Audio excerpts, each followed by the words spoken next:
Donald Trump's got the stock market on a string, but investors are less sure of the game he's playing.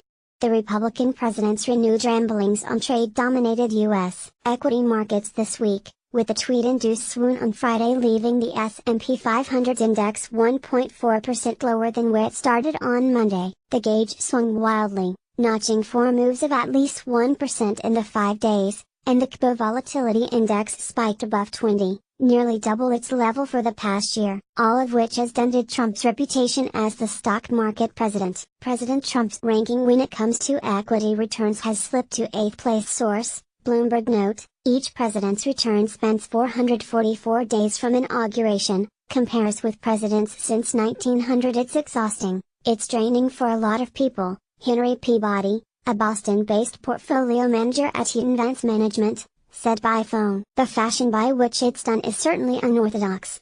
Trump's rattled markets before with his tweets, with blasts on everything from the size of his nuclear button to the fate of NAFTA, raising investor anxiety. But those passed quickly during his first year on the job, when a steady stream of pro-business policies smoothed any market dents. Now, the White House is tackling areas where there's far less consensus support from Wall Street. For example, on Friday, Treasury Secretary Steven Mnuchin acknowledged there's a level of risk that the tariff dispute between the U.S. and China will erupt into a full-scale trade war, something investors clearly don't want. From the market's perspective, it was all a constant stream of lollipops. Kevin Caron, a senior portfolio manager at Washington Crossing Advisors, said by phone, "You're going to cut the taxes, you're going to have a pro-growth policy, the federal government is going to invest a little more. All of that is happy stuff." Nasty, contentious trade negotiations? That's a more dissonant kind of message.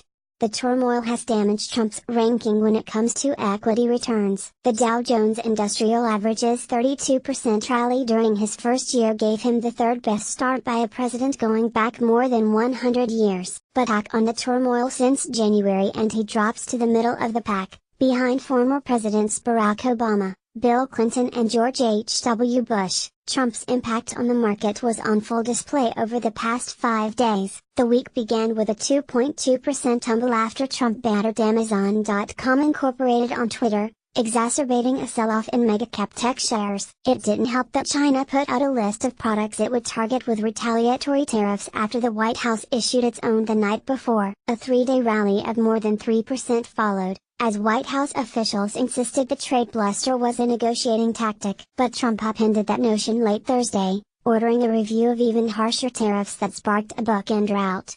Is the president adding a level of volatility with his tweets and with his statements? Said Joe Kinahan, the chief market strategist at TD Ameritrade. Absolutely. Trump's tweets dominated markets this week to such an extent that a normally closely watched jobs report barely registered Friday. The data showed a slower than expected rise in hiring, but investors speculated it would do little to deter the Federal Reserve from its gradual pace of tightening. Instead, the focus remained on the policy signals coming from the White House. Just as he did earlier in the week, head of the White House National Economic Council Larry Kudlow on Friday tried to tone down the harshness of Trump's latest trade statement. Judging by the market's plunge, he's losing his effectiveness.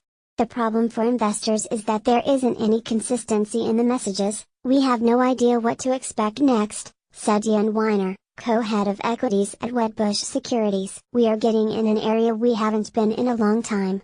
Portfolio managers have no idea what's going to happen over the weekend." With assistance by Lou Wang,